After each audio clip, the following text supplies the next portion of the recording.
September మొదటి వారం నుంచి టెలికాస్ట్ కాబోతున్నటువంటి బిగ్ బాస్ 10 ఈ యొక్క కంటెస్ట్లు ఎవరైతే ఉన్నారో ఈ కంటెస్టెంట్ల గురించి నాగార్జున మాట్లాడుతూ ఒకవేళ హౌస్లో ఎవరైనా ఎక్స్ట్రాలు చేసినా హద్దులు మీరి ప్రవర్తించినా వాళ్ళని కఠినమైనటువంటి శిక్షలు అమలు చేస్తాం, అలాగే ఉపేక్షించేది లేదు అని చెప్పి నాగార్జున అయితే ఒక వార్నింగ్ ఇచ్చాడు.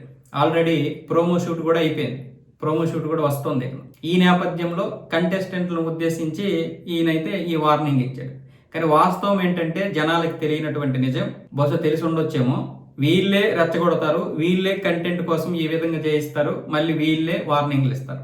నాగార్జునకి అవి తెలియ ఉండొచ్చు, తెలియకపోవచ్చు, ఆ కంటెంట్కి ఆయనకి సంబంధం లేదు. కాకపోతే ఆయన హోస్ట్ చేస్తున్నది హద్దులు దాటకూడదనే ఉద్దేశం ఉంటుంది. కానీ ఈయన కేవలం ఆదివారం పూట వస్తాడు, కానీ మిగతా 6 రోజులు ఏం జరుగుతుంది అంటే ఇక్కడ ఎవరైతే క్రియేటివ్ హెడ్లు ఉంటారో ఒక 3-4 ఉంటారు. ఈ క్రియేటివ్ హెడ్లే ఒక్కొక్క దీన్ని ఒక్కొక్క విధంగా వీళ్ళు స్క్రిప్ట్లు రాస్తారు, దాని ప్రకారం వాళ్ళని రెచ్చగొడతారు, అవసరమైతే వాళ్ళకి కావాల్సినటువంటి కంటెంట్ తీసుకొస్తారు.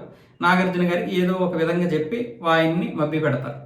అలాగే ఆయనకి కూడా మరి రేటింగ్ రావాలి, మరి డబ్బులు కావాలి, కాబట్టి ఆయన కూడా ఒక్కొక్కసారి చూసి చూడనట్లుగా హద్దులు మీరినా సరే చూసి చూడనట్లు వదిలేస్తాడు. ఆదివారం వచ్చేసరికి మాత్రం వార్నింగ్లు ఇస్తూ ఉంటారు. ఇది అందరికీ బహుశా తెలిసి ఉండొచ్చు, కాకపోతే బయటికి మాత్రం నాగార్జున గొప్ప సీరియస్గా ఉంటాడు ఈ విషయంలో.